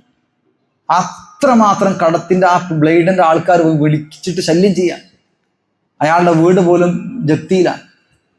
നോക്കൂ, അപ്പൊ ആ പലിശയുടെ ആ കൊടും ഭാരം കൊണ്ട് ഞങ്ങൾക്ക് ജീവിക്കാൻ പറ്റില്ല, എല്ലാവരും ഇവിടുന്ന് പോട്ടെ, ആ കടത്തിൻ്റെ ഇതിൽ മാറട്ടെ എന്നൊരവസ്ഥയിൽ ചെയ്തതാണെങ്കിലോ നമുക്കറിയില്ല. 99 ആളെ കൊന്നിട്ടാൾക്ക് നന്നാകണം എന്നുള്ളൊരു മനസ്സുണ്ടായി. എന്നിട്ട് ഒരു പണ്ഡിതനോട് വന്നിട്ട് എനിക്ക് തോബ ഉണ്ടോ എന്ന് ചോദിക്കാൻ, ഹൽ ലഹു മിൻ തോബ, തോബയുണ്ടോ? അയാൾ 99 ആളെ കൊന്ന് നിനക്ക് തോബേ എന്ന് പറഞ്ഞപ്പോ തൻ്റെ നന്നാകാനുള്ള ആ മനസ്സ് അത് അംഗീകരിക്കാത്ത ആ പുരോഹിതനെ അയാൾ വെച്ചില്ല. നന്നാകാൻ വേണ്ടി വരികയായിരുന്നു, പക്ഷേ അത് അംഗീകരിച്ചു കൊടുക്കാൻ പറ്റാത്തൊരു മനസ്സ് കണ്ടപ്പോൾ അയാളോട് ദേഷ്യം, അയാളെയും കൊന്നു, 100 ആളെ കൊന്നു. എന്നിട്ടൊരു പണ്ഡിതനോട് ചെന്നിട്ട് ചോദിക്കുക, ഹൽ ലഹു മിൻ തോബ, അയാൾക്ക് തോബയുണ്ടോ? ആ പണ്ഡിതൻ പറഞ്ഞു, നിനക്ക് തോബയുണ്ട്, പക്ഷേ നീ തോബ ചെയ്തു കഴിഞ്ഞാൽ പിന്നെ നീ ഇപ്പോൾ ജീവിച്ചിരിക്കുന്ന ആ മോശം നാട്ടിൽ നീ ജീവിക്കാൻ പാടില്ല, നീ നല്ല ആളുകൾ താമസിക്കുന്ന ആ നാട്ടിലേക്ക് മാറി താമസിക്കണം എന്ന് പറഞ്ഞിട്ട് അയാൾക്ക് തോബ ഉണ്ടെന്ന് പറയാം. അയാൾ തോബ ചെയ്ത് ഖേദിച്ച് തോബ ചെയ്ത് നല്ല മനസ്സോടുകൂടി അയാൾ നടന്നുകൊണ്ടിരിക്കുന്ന സമയത്താണ് അയാളുടെ റൂഹിനെ പിടിക്കാൻ വേണ്ടി മലക്കൾ വരുന്നത്. അപ്പൊ അയാൾ ഏറ്റവും കൂടുതൽ ദൂരം നടന്ന് താണ്ടി ഈ ഏറ്റവും നല്ല നാട്ടിലേക്ക് അയാൾ എടുത്തിട്ടുണ്ട്. അത് പരിഗണിച്ച് അയാളുടെ ആ ഒരു അവസ്ഥയിൽ ആ തോബയുടെ, ആ നിഷ്കളങ്കമായ തോബയുടെ അടിസ്ഥാനത്തിൽ അയാൾ രക്ഷപ്പെടുകയാണ്. പറഞ്ഞു വരുന്നത് 100 ആളെ കൊന്നിട്ട് തോബ ചെയ്യാൻ വേണ്ടിയിട്ടല്ലേ ഈ പറയണത്. നന്നാകണം എന്നുള്ള മനസ്സുണ്ടോ പടച്ചവൻ കബൂൽ ചെയ്യും. അത്രമാത്രം പടച്ചവൻ തോബയെ ഇഷ്ടപ്പെടുന്നു എന്നാണ്. ഇന്നല്ലാഹ യുഹിബ്ബു തവ്വാബീൻ വ യുഹിബ്ബുൽ മുതത്തഹിരീൻ. പടച്ചവൻ തോബ ചെയ്യുന്നവരെ ഇഷ്ടപ്പെടുന്നു. സഹോദരങ്ങളെ, ദീർഘിപ്പിക്കുന്നില്ല, നിങ്ങളോട് ഒരു കാര്യം മാത്രമാണ് സൂചിപ്പിക്കാനുള്ളത് ഈ വിഷയത്തിന്റെ പൂർത്തീകരണത്തിന് വേണ്ടി. സൂറത്ത് തോബയിലെ 117, 118, 119 ആ 3 ആയത്തുകൾ, ആ സൂറത്ത് മുഴുവനും പഠിക്കേണ്ടതാണ്. സമയത്തിന്റെ കുറവുണ്ടെങ്കിൽ അമാനി മൗലിയുടെ തഫ്സീർ ഒന്ന് വായിച്ചു നോക്കുക. തബൂക്ക് യുദ്ധ ദിവസം, സാധാരണ യുദ്ധത്തിന്റെ ദിവസം ഫിക്സ് ഇന്ന സ്ഥലമാണെന്ന് പറയാറില്ല, ശത്രുക്കൾക്ക് മനസ്സിലാകാതിരിക്കാൻ വേണ്ടി സ്ഥലം അനൗൺസ് ചെയ്യാറില്ല. പക്ഷെ തബൂക്ക് യുദ്ധം എന്ന് പറഞ്ഞാൽ മദീനയിൽ നിന്ന് ഏറ്റവും കൂടുതൽ ദൂരം ചെയ്യേണ്ടി വന്ന ഒരു യുദ്ധമാണ് തബൂക്ക് യുദ്ധം. 400 ചില്ലാനും കിലോമീറ്റർ. ശക്തമായ ചൂടായിരുന്നു ആ സമയത്ത്. അതുപോലെ തന്നെ ദൂരം കൂടുതലാണ്. അതുപോലെ ഈ ഈത്തപ്പഴം പഴുത്തു നിൽക്കുന്ന, നല്ല ഫലം ഇങ്ങനെ കായ്ച്ചു നിൽക്കുന്ന സമയത്ത് കൃഷി ചെയ്യുന്ന ആൾക്കാർക്ക് അവരുടെ കൃഷിയെ നോക്കേണ്ടി വരും. അതുകൊണ്ട് തന്നെ ആ ശക്തമായ ചൂടിൽ ഇത്ര ദൂരം താണ്ടി തങ്ങളുടെ കൃഷിയും ഫലവും ഒക്കെ വിട്ടേച്ചുകൊണ്ട് യുദ്ധത്തിന് പോകാൻ പല ആൾക്കാർക്കും താല്പര്യം ഉണ്ടായില്ല. ചില ആൾക്കാർ ഒരു കാരണവുമില്ലാതെ യുദ്ധത്തിന് പോകാതെ പിന്തിരിഞ്ഞു. അത് വലിയൊരു ഹദീസാണ്. അത് മുഴുവനും നിങ്ങളൊന്ന് വായിക്കണം. ആത്മാർത്ഥമായി വായിക്കുകയാണെങ്കിൽ നിങ്ങൾ നിങ്ങളുടെ തോബയെ ഒരു സെക്കൻഡ് പോലും നിങ്ങൾ എന്ത് ചെയ്യില്ല, പിന്തിച്ചു വെക്കില്ല. അത്രമാത്രം ആത്മാർത്ഥതയുടെ ഏറ്റവും ഉത്തുംഗ ശ്രേണിയിൽ നിൽക്കുന്ന തോബയുടെ ഒരു വല്ലാത്തൊരു ചിത്രം നമുക്ക് കാണാൻ സാധിക്കും. പ്രവാചകൻ സല്ലല്ലാഹു അലൈഹി വസല്ലമയുടെ കൂടെ ഞാൻ എല്ലാ യുദ്ധത്തിനും പോയിട്ടുണ്ട് എന്ന് കഅബ് ബിൻ മാലിക് റളിയല്ലാഹു അൻഹു പറയാണ്. ആ യുദ്ധത്തിന് പോകാത്ത ചില ആളുകൾക്കൊക്കെ അള്ളാഹു എന്ത് ചെയ്തു, കാരണം പറഞ്ഞപ്പോൾ ചില ആൾക്കാർക്കൊക്കെ പ്രവാചകൻ സല്ലല്ലാഹു അലൈഹി വസല്ലം മാപ്പ് കൊടുത്തു. ചില ആൾക്കാർ പുറമേക്ക് കളവൊക്കെ പറഞ്ഞു. അവർ പറഞ്ഞത് കളവാണോ ശരിയാണോ എന്ന് അറിയാത്തത് കൊണ്ട് അവർക്ക് വേണ്ടി പ്രവാചകൻ ഇസ്തിഗ്ഫാറിനെ തേടി. ചില മുനാഫിക്കീങ്ങളൊക്കെ പുറമേക്ക് കളവ് പറഞ്ഞ് രക്ഷപ്പെട്ടു. പ്രവാചകന് ഗൈബ് അറിയില്ല എന്നുള്ളതും കൂടി ആ വിഷയത്തിൽ നമ്മൾ മനസ്സിലാക്കണം. മറഞ്ഞ കാര്യം പ്രവാചകൻ അറിയില്ല. അതുകൊണ്ടാണല്ലോ മുനാഫിക്കീങ്ങൾ കളവ് പറഞ്ഞ് രക്ഷപ്പെട്ടു പലരും. പുറമേക്ക് ശരിയാന്ന് കരുതി പ്രവാചകൻ അവർക്ക് വേണ്ടി പ്രാർത്ഥിച്ചു. പക്ഷെ 3 ആളുകൾ, അവർക്ക് ന്യായമൊന്നും ഉണ്ടായിരുന്നില്ല, അവർക്ക് പ്രത്യേകിച്ച് കാരണവും ഉണ്ടായിരുന്നില്ല. ആ കൂട്ടത്തിൽപ്പെട്ട ഒരാളാണ് കഅബ് ബിൻ മാലിക് റളിയല്ലാഹു അൻഹു, ഹിലാൽ ബിൻ റബീഅ റളിയല്ലാഹു അൻഹു, ഹിലാൽ ബിൻ ഉമയ്യ റളിയല്ലാഹു അൻഹു, മുറാറത്ത് ബിൻ റബീഅ റളിയല്ലാഹു അൻഹു. ഈ 3 ആളുകൾ, അവർക്ക് പ്രത്യേകിച്ച് കാരണമൊന്നും ഉണ്ടായിരുന്നില്ല. അതുകൊണ്ട് അവരുടെ വിഷയത്തിൽ പടച്ചവനൊരു തീരുമാനം എടുക്കട്ടെ എന്ന് പറഞ്ഞ് റസൂൽ പെൻഡിങ്ങിൽ വെച്ചു. ആ ഹദീസ് ധരിക്കുന്ന കഅബ് ബിൻ മാലിക് റളിയല്ലാഹു അൻഹു പറയുകയാണ്, ഞാൻ റസൂലുള്ളാഹിന്റെ കൂടെ എല്ലാ യുദ്ധത്തിലും പങ്കെടുത്തിട്ടുണ്ട്, പക്ഷെ അതിൽ മാത്രമേ പങ്കെടുക്കാത്തുള്ളൂ. പിന്നെ ബദറിലും. ബദർ പിന്നെ ഒരു യുദ്ധത്തിലല്ല, ഒരു കച്ചവട യാത്രയെ പ്രതിരോധിക്കാൻ വേണ്ടി ആയതുകൊണ്ട് അതിലൊരു വിഷയമല്ലായിരുന്നു. ഈ യുദ്ധത്തിന് പോകാൻ എനിക്ക് പ്രത്യേക തടസ്സങ്ങളൊന്നും ഉണ്ടായിരുന്നില്ല. സാധാരണയേക്കാൾ കൂടുതൽ ആരോഗ്യം ഉണ്ടായിരുന്നു, എല്ലാ സൗകര്യവും സുഖവും ഒക്കെ ഉണ്ടായിരുന്നു. പക്ഷെ ഞാനൊന്ന് മടിച്ചു നിന്നു. പോണോ പോണ്ടേ എന്ന് മടിച്ചു നിന്നു. അവസാനം ഞാൻ പോകാൻ എനിക്ക് മടി കാരണത്താൽ എന്ത് ചെയ്തില്ല, ഞാൻ പോയില്ല. അങ്ങനെ യുദ്ധം കഴിഞ്ഞു. യുദ്ധത്തിന്റെ ആ സമയത്ത് റസൂൽ ചോദിച്ചു, എവിടെ കഅബ് ബിൻ മാലിക് എന്ന്. ചില ആൾക്കാർ പറഞ്ഞു, മൂപ്പർക്ക് സുഖവും സൗകര്യമൊക്കെ കൂടിയപ്പോൾ നിന്നതായിരിക്കും. അപ്പൊ തന്നെ ഒരു സ്വഹാബി എതിർത്തു, മുആദ് ബിൻ ജബൽ, അങ്ങനെ പറയാൻ പാടില്ല, മൂപ്പർ നല്ല മനുഷ്യനായിട്ട് നമ്മൾ കണ്ടിട്ടുള്ളൂ, അങ്ങനെ പറയരുത് എന്ന് പറഞ്ഞു. അത് വലിയ സംഭവമാണ്. അങ്ങനെ പ്രവാചകൻ സല്ലല്ലാഹു അലൈഹി വസല്ലം യുദ്ധം കഴിഞ്ഞ് സാധാരണ യാത്ര കഴിഞ്ഞാൽ 2 റക്അത്ത് നിസ്കരിക്കുമല്ലോ. 2 റക്അത്ത് നിസ്കരിച്ച് പള്ളിയിൽ ഇരുന്നിട്ട് പല ആൾക്കാർ റസൂലിനെ കാണാൻ വേണ്ടി വരും. അങ്ങനെ കുറേ ആളുകൾ ഒന്ന് കണ്ടു, റസൂലിനോട് ന്യായങ്ങളൊക്കെ ബോധിപ്പിച്ചു. നേരത്തെ സൂചിപ്പിച്ചതുപോലെ പ്രവാചകൻ സല്ലല്ലാഹു അലൈഹി വസല്ലം അവരുടെ വാക്ക് പുറമേക്ക് കേട്ടിട്ട് സത്യാന്നൊക്കെ മനസ്സിലായിട്ട് ശരിയാണോ തെറ്റാണോ അറിയാത്തതുകൊണ്ട് അവർക്ക് വേണ്ടി പാപമോചനത്തിന് വേണ്ടി പ്രാർത്ഥിച്ചു. അങ്ങനെ കഅബ് ബിൻ മാലിക് റളിയല്ലാഹു അൻഹു എന്തെങ്കിലും ഒരു ഐഡിയ വെച്ച് പറഞ്ഞാലോ, എന്തെങ്കിലും ഒരു ഉപായം പറഞ്ഞാലോ, എന്തെങ്കിലും ഒരു കളവ് പറഞ്ഞാലോ എന്നൊക്കെ ഒരു ഇങ്ങനെ മനസ്സിൽ തോന്നി. പക്ഷെ പ്രവാചകന്റെ അടുത്തേക്ക് എത്തിയപ്പോൾ പ്രവാചകനോടാണല്ലോ ഈ കളവ് പറയുന്നത് എന്ന് ആലോചിച്ചപ്പോൾ അദ്ദേഹം കളവ് പറയാൻ കൂട്ടാക്കിയില്ല. പ്രവാചകന്റെ അടുത്തേക്ക് വന്നു. എന്തായിരുന്നു യുദ്ധത്തിന് വരാതിരിക്കാനുള്ള കാരണം ചോദിച്ചപ്പോൾ അദ്ദേഹം പറഞ്ഞു, പ്രവാചകരെ, ഞാൻ നല്ല വാചാലത ഉള്ള ആളാണ്. അദ്ദേഹം കവിയാണ്, നന്നായിട്ട് സംസാരിക്കും, എഴുതാനും വായിക്കാനും അറിയാം, നല്ല ബുദ്ധിയുള്ള ആളുമാണ്. ഞാൻ നല്ല വാചാലതയുള്ള ആളാണ്. അങ്ങയുടെ മുന്നിലല്ല, വേറെ ആരുടെയെങ്കിലും മുമ്പിലാണെങ്കിൽ എന്തെങ്കിലുമൊക്കെ ഐഡിയ പറഞ്ഞ് ഞാൻ കഴിച്ചിലായിരുന്നു, രക്ഷപ്പെട്ടിരുന്നു. പക്ഷെ അങ്ങയോട് കളവ് പറഞ്ഞാൽ പടച്ചവൻ എന്നെ ശിക്ഷിക്കും. സത്യം പറഞ്ഞാൽ താങ്കൾക്ക് എന്നോട് വെറുപ്പുമായിരിക്കും. അതുകൊണ്ട് എൻ്റെ കാര്യം ഞാൻ പടച്ചവർക്ക് വിട്ടു എന്ന് പറഞ്ഞു. എൻ്റെ കാര്യം ഞാൻ പടച്ചവർക്ക് വിട്ടു. എനിക്കൊരു കാരണവുമില്ലായിരുന്നു. പ്രവാചകൻ പറഞ്ഞു, നിങ്ങളുടെ കാര്യം പടച്ചവൻ തന്നെ തീരുമാനിക്കട്ടെ. പിന്നീട് 50 ദിവസം ഊരുവിലക്കാണ്, അച്ചടക്ക നടപടിയുടെ പേരിൽ. ആരും മിണ്ടുന്നില്ല, സംസാരിക്കുന്നില്ല, സലാം പറയുന്നില്ല. എന്തിന്? പ്രവാചകൻ പോലും സലാം പറയുന്നില്ല. പിന്നെയല്ല ബാക്കിയുള്ളവർ. ബാക്കിയുള്ള 2 ആളുകൾ വയസ്സായതുകൊണ്ട് അവർ വീട്ടിൽ നിന്ന് തന്നെ നിസ്കരിക്കുക. കഅബ് ബിൻ മാലിക് റളിയല്ലാഹു അൻഹു പള്ളിയിൽ വരും. റസൂലിന്റെ മുഖത്ത് നോക്കുമ്പോൾ റസൂൽ അപ്പം തല താഴ്ത്തും. എന്നിട്ട് റസൂൽ സല്ലല്ലാഹു അലൈഹി വസല്ലം അദ്ദേഹം നിസ്കരിക്കുന്ന സമയത്ത് അദ്ദേഹത്തിന്റെ മുഖത്ത് നോക്കും. അദ്ദേഹം സലാം വീട്ടി റസൂലിന്റെ മുഖത്ത് നോക്കി അപ്പോൾ റസൂൽ തല താഴ്ത്തും. സലാം പറഞ്ഞാൽ മടക്കൂല. മനസ്സിൽ മടക്കുന്നുണ്ട്, പുഞ്ചിരിക്കുക പോലും ചെയ്തില്ല എന്നാണ്. ആ ഒരു എന്താ പറയാ, ശിക്ഷയുടെ ഭാഗമായി വല്ലാത്തൊരു പ്രയാസം അനുഭവിച്ചു. ചെറിയൊരു ആശ്വാസത്തിന് വേണ്ടി തൻ്റെ പിതൃവ്യപുത്രനായ അബൂ ഖത്താദയുടെ വീട്ടിൽ ചെന്നു. അവരും സലാം പറഞ്ഞില്ല. സലാം അടക്കുന്നുണ്ട്, പക്ഷെ പുറമേക്ക് ഉറക്കെ പറയുന്നില്ല, മുണ്ടുന്നില്ല. എല്ലാം കൊണ്ടും അവർക്ക് ഭൂമി കുടുസായതുപോലെ തോന്നി. വല്ലാത്തൊരു ഫ്രസ്ട്രിക്ഷൻ അനുഭവപ്പെട്ടു. അങ്ങനെ 40 ദിവസം കഴിഞ്ഞു. ആരും സംസാരിക്കുന്നില്ല, മിണ്ടുന്നില്ല, മൊത്തത്തിൽ ബഹിഷ്കരണം. കുറച്ച് കഴിഞ്ഞപ്പോൾ നിങ്ങളുടെ ഭാര്യമാരെ പിരിഞ്ഞു നിൽക്കണമെന്നുള്ള ദൂതുമായി ഒരാൾ വന്നു. ഭാര്യമാരെ പിന്നീട് തൊലാക്ക് ചെയ്യണം എന്നാണ് പറയുന്നതല്ല, അവരുമായുള്ള ബന്ധം ഉണ്ടാകാൻ പാടില്ല.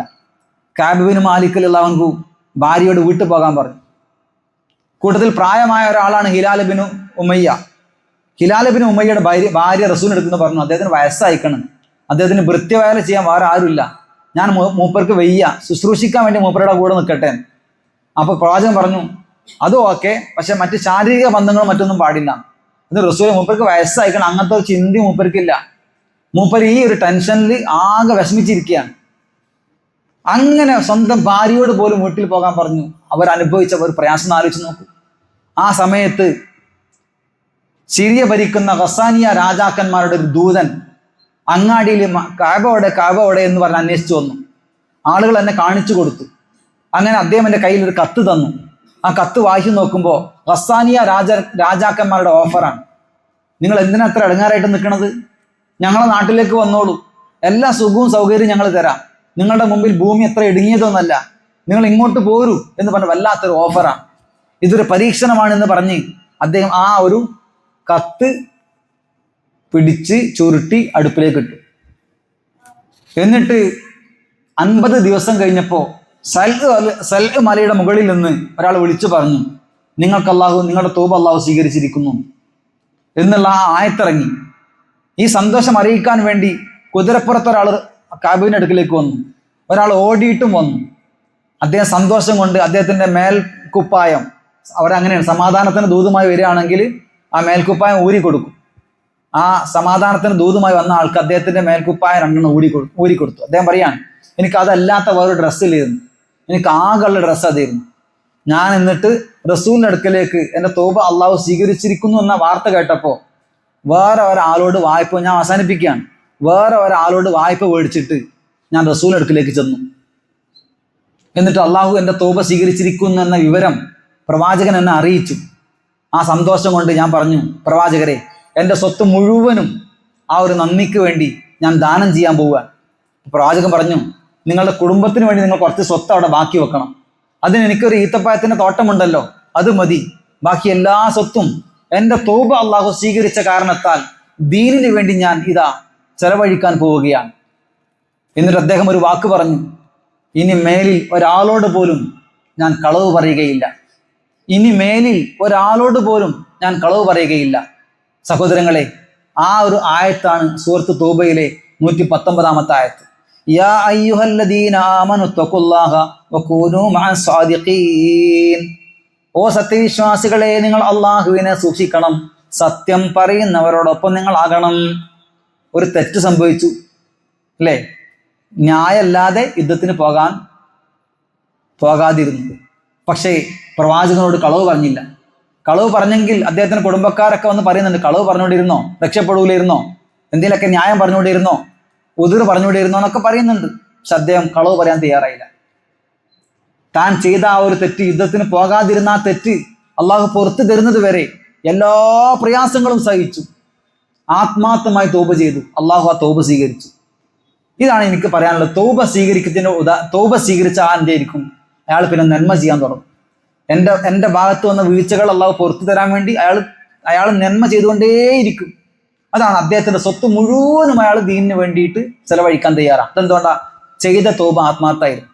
പിന്നെ ആ തെറ്റ് പിന്നെ ഒരിക്കലും ചെയ്യൂല എന്നാണ്. ജീവിതത്തിൽ പിന്നീട് ഞാൻ ഒരാളോട് പോലും കളവ് പറഞ്ഞിട്ടില്ല എന്നാണ്. ഇതാണ് തൗബ എന്ന് പറഞ്ഞാൽ. സഹോദരങ്ങളെ, പിന്നീട് നിലപാട് നന്നാക്കി തീർക്കുക. എൻ്റെ തൗബ സത്യസന്ധമായിരുന്നുവെന്ന് ജീവിതം കൊണ്ട് തെളിയിക്കണം. അങ്ങനെ തെളിയിച്ചു കഴിഞ്ഞാൽ പിന്നെ നമുക്ക് ആരെയും ഭയപ്പെടേണ്ടതില്ല. അതുകൊണ്ടാണ് സഹോദരങ്ങളെ, ഹംസ റളിയല്ലാഹുവിനെ കൊന്നത് വക്ഷിയാണ് അല്ലേ. റസൂലിന് ഏറ്റവും ഇഷ്ടപ്പെട്ടൊരു മൂത്താപ്പയാണ് ഹംസ. ആ ഹംസ റളിയല്ലാഹുവിനെ കൊന്ന വക്ഷി പിന്നീട് തെറ്റാന്ന് ബോധ്യപ്പെട്ടു, ഇസ്ലാം സ്വീകരിച്ചു, അതിന് മധുരപ്രതികാരം ചെയ്തു. എങ്ങനെ മധുരപ്രതികാരം ചെയ്തത്? പിന്നീട് പ്രവാചകന്റെ കാലശേഷം മുസ്ലിങ്ങളുടെ ഏറ്റവും വലിയ പരീക്ഷണമായിരുന്ന കള്ളപ്രവാചകത്വം വാദിച്ച, സമ്പത്തും വാചാലതയും സ്വാധീനവും ഉണ്ടായിരുന്ന, നല്ല ഒരു ലീഡർഷിപ്പ് ക്വാളിറ്റി ഉണ്ടായിരുന്ന കള്ളപ്രവാചകത്വം വാദിച്ച ആ മുസൈലിമത്തുൽ കദ്ദാബ് എന്ന് പറയുന്ന, ചരിത്രത്തിൽ പെരുംകള്ളൻ എന്ന പേരിൽ തന്നെ അറിയപ്പെടുന്ന ഏക വ്യക്തിയായ ആ മുസൈലിമയെ അതേ ചാട്ടിൽ കൊണ്ട് എറിഞ്ഞു കൊന്നിട്ടാണ് ഇസ്ലാമിന് വേണ്ടി അദ്ദേഹം മധുരപ്രതികാരം ചെയ്തത്. ഖാലിദ് ബിൻ വലീദ് റളിയല്ലാഹു അൻഹു ബദറിലും മുഹദിലും ഒരുപാട് മുസ്ലിമീങ്ങളെ കൊന്നൊടുക്കിയിട്ടുണ്ട്. പക്ഷേ അദ്ദേഹം ഇസ്ലാമിൽ വന്നതിന് ശേഷം മധുരപ്രതികാരം ചെയ്തു. അവരുടെ തൗബ ആത്മാർത്ഥമായിരുന്നു. യർമൂക്കിന്റെ യുദ്ധത്തിലും അതുപോലെ തന്നെ മറ്റ് പിന്നീട് പല റോമക്കാരോടുള്ള യുദ്ധത്തിലും, പേർഷ്യയോടുള്ള യുദ്ധത്തിലും, മറ്റ് പല യുദ്ധത്തിലും മുസ്ലിമുകൾക്ക് വേണ്ടി ഒരുപാട് പ്രയത്നിച്ചിട്ടുള്ള മഹാനായ സഹാബിയായി ഖാലിദ് ബിൻ വലീദ് റളിയല്ലാഹു അൻഹു മാറി. ഇക്രിമ റളിയല്ലാഹു അൻഹു അബൂജഹലിന്റെ മകനാണ്. അബൂജഹലിന്റെ കൂടെ നടന്ന് ഇസ്ലാമിനെ എതിര് പ്രവർത്തിച്ച ആളായിരുന്നു. പക്ഷെ പിന്നീട് ഇസ്ലാമിലേക്ക് വന്നു. താൻ മുമ്പ് ചെയ്ത തെറ്റുകൾക്ക് പകരമായി ഇസ്ലാമിനും വേണ്ടി തുത്തർഹ്യമായ നിസ്സീമമായ പ്രവർത്തനങ്ങളും സേവനങ്ങളും ചെയ്ത് തങ്ങളുടെ ആ കഴിഞ്ഞ കാലത്തെ തെറ്റുകളും നിലപാടുകളും കഴുകിക്കളയുകയാണ്. എങ്ങനെ? നാവ് കൊണ്ടല്ല, ജീവിതം കൊണ്ട് തെളിയിക്കുകയായിരുന്നു. അതുപോലെ നമ്മുടെ ജീവിതത്തിൽ കഴിഞ്ഞ കാലങ്ങളിൽ വന്ന ആ തെറ്റുകുറ്റങ്ങൾ നമ്മൾ അള്ളാഹുവിനോട് ഏറ്റു പറയുകയാണ് എങ്കിൽ നമ്മൾ സുരക്ഷിതരായിരിക്കും. ആ സുരക്ഷയുടെ ആയത്ത് കൂടി പറഞ്ഞ് ഞാൻ അവസാനിപ്പിക്കുകയാണ്. സൂറത്തു അൻഫാലിലെ 33-ാമത്തെ ആയത്താണ്. ആ ആയത്തിൽ അള്ളാഹു പറയുന്നത് 2 സുരക്ഷ, സെക്യൂരിറ്റി ഉണ്ട് നമുക്ക്. ഒന്ന് പ്രവാചകനായിരുന്നു, ആ പ്രവാചകൻ വഫാത്തായി. ഇനി നമുക്കുള്ള ഏക സുരക്ഷ നമ്മുടെ തൗബയാണ്. ഒരു ജനത ഇസ്തിഗ്ഫാർ ചെയ്യുന്നിടത്തോളം കാലം അള്ളാഹുവിങ്കിൽ എന്നുള്ള കാവൽ അവർക്കുണ്ടാകുന്നതാണ്.